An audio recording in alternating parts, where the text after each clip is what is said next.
The Hitchhiker's Guide to the Galaxy by Douglas Adams. Chapter 1. The house stood on a slight rise just on the edge of the village.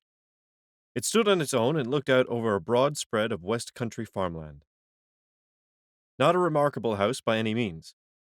It was about 30 years old, squattish, squarish, made of brick, and had 4 windows set in the front of a size and proportion which, more or less, exactly failed to please the eye. The only person for whom this house was in any way special was Arthur Dent, and that was only because it happened to be the one he lived in. He had lived in it for about 3 years, ever since he had moved out of London because it made him nervous and irritable. He was about 30 as well, tall, dark-haired, and never quite at ease with himself. The thing that used to worry him most was the fact that people always used to ask him what he was looking so worried about. He worked in local radio, which he always used to tell his friends was a lot more interesting than they probably thought. It was, too. Most of his friends worked in advertising. On Wednesday night, it had rained very heavily. The lane was wet and muddy, but the Thursday morning sun was bright and clear as it shone on Arthur Dent's house for what was to be the last time. It hadn't properly registered yet with Arthur that the council wanted to knock it down and build a bypass instead. At 8 o'clock on Thursday morning, Arthur didn't feel very good. He woke up bleary, got up, wandered blearily around his room, opened a window, saw a bulldozer, found his slippers, and stomped off to the bathroom to wash. Toothpaste on the brush, so scrub. Shaving mirror pointed at the ceiling. He adjusted it. For a moment, it reflected a second bulldozer through the bathroom window.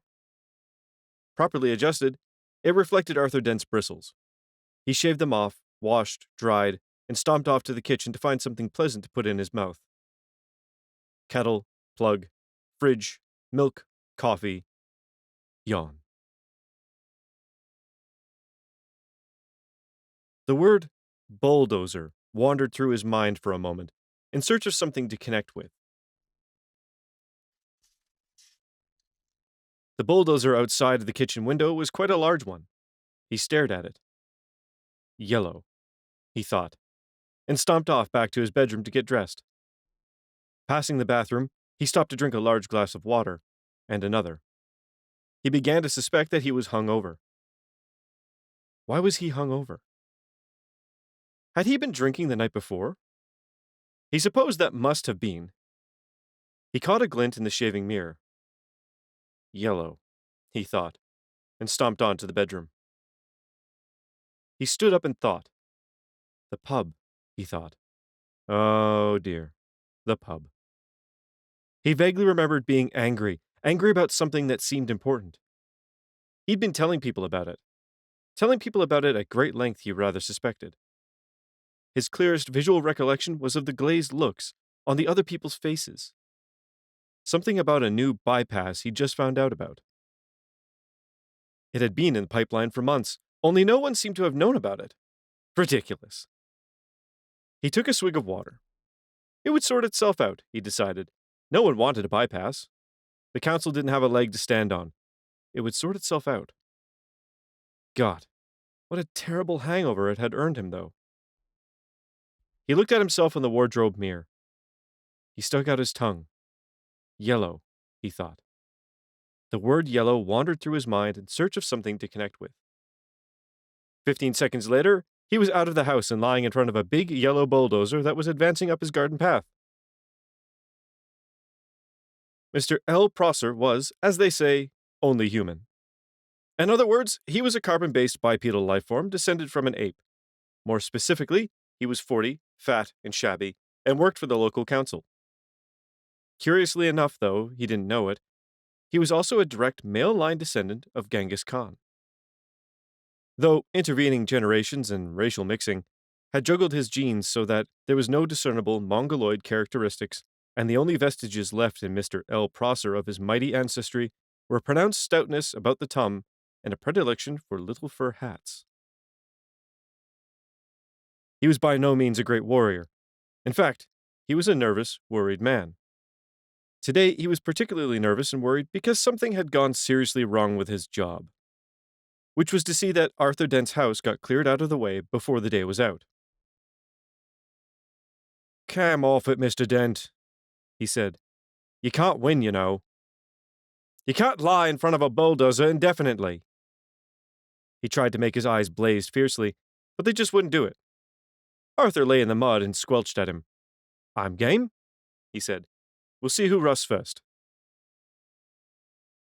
"I'm afraid you're going to have to accept it," said Mr. Prosser, gripping his fur hat and rolling it around the top of his head. "This bypass has got to be built, and it's going to be built." "First I've heard of it," said Arthur. "Why's it got to be built?" Mr. Prosser shook his finger at him for a bit, then stopped and put it away again. "What do you mean, why's it got to be built?" he said. "It's a bypass. You've got to build bypasses." Bypasses are devices that allow some people to dash from point A to point B very fast, while others dash from point B to point A very fast. People living at point C, being a point directly in between, are often given to wonder what was so great about point A that so many people from point B are so keen to get there, and what's so great about point B that so many people from point A are so keen to get there. They often wish that people would just once and for all work out where the hell they wanted to be. Mr. Prosser wanted to be at point D. Point D wasn't anywhere in particular. It was just any convenient point a very long way from points A, B, and C. He would have a nice little cottage at point D, with axes over the door, and spend a pleasant amount of time at point E, which would be the nearest pub to point D. His wife, of course, wanted climbing roses, but he wanted axes. He didn't know why, he just liked axes. He flushed hotly under the derisive grins of the bulldozer drivers. He shifted his weight from foot to foot, but it was equally uncomfortable on each. Obviously, somebody had been appallingly incompetent, and he hoped to God it wasn't him. Mr. Prosser said, "You are quite entitled to make any suggestions or protests at the appropriate time, you know." "Appropriate time?" hooted Arthur. "Appropriate time?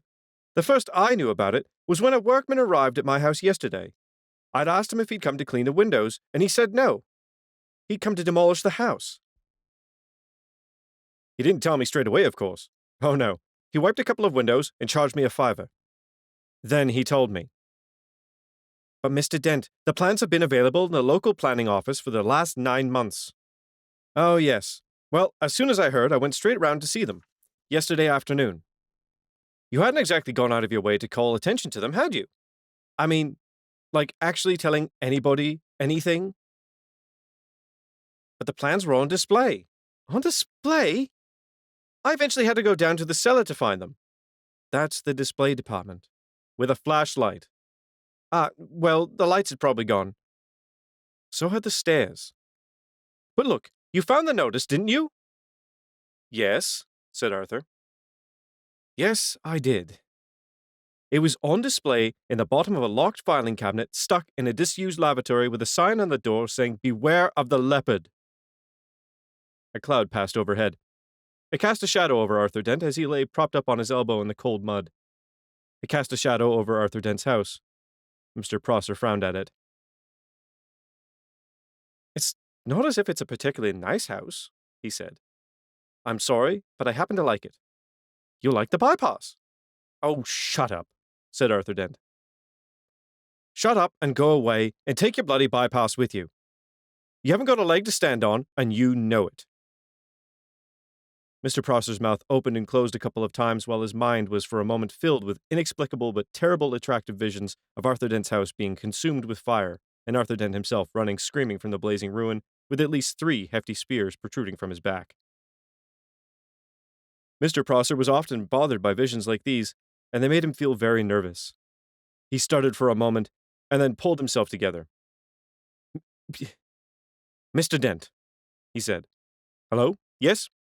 said Arthur. "Some factual information for you. Have you any idea how much damage that bulldozer would suffer if I just let it roll straight over you?" "How much?" said Arthur. "None at all," said Mr. Prosser, and stormed nervously off, wondering why his brain was filled with 1,000 hairy horsemen all shouting at him. By a curious coincidence, none at all, is exactly how much suspicion the ape descendant Arthur Dent had that one of his closest friends was not descended from an ape, but was in fact from a small planet somewhere in the vicinity of Betelgeuse, and not from Guildford, as he usually claimed. Arthur Dent had never ever suspected this. This friend of his first arrived on the planet Earth some 15 Earth years previously, and he had worked hard to blend himself into Earth society. With, it must be said, some success. For instance, he had spent those 15 years pretending to be an out of work actor, which was plausible enough. Am I an alien? He had made one careless blunder, though. Because he had skimped a bit on his preparatory research. The information he had gathered had led him to choose the name Ford Prefect as being nicely inconspicuous. He was not conspicuously tall. His features were striking, but not conspicuously handsome. His hair was wiry and gingerish and brushed backwards from the temples. His skin seemed to be pulled backwards from the nose. There was something very slightly odd about him, but it was difficult to say what it was. Perhaps it was that his eyes didn't seem to blink often enough, and when you talked to him for any length of time, your eyes began involuntarily to water on his behalf. Perhaps it was that he smiled slightly too broadly and gave people the unnerving impression that he was about to go for their neck. He struck most of the friends he had made on Earth as an eccentric, but a harmless one, an unruly boozer with some oddish habits. For instance, he would often gate crash university parties, get badly drunk, and start making fun of any astrophysicist he could find till he got thrown out. Sometimes,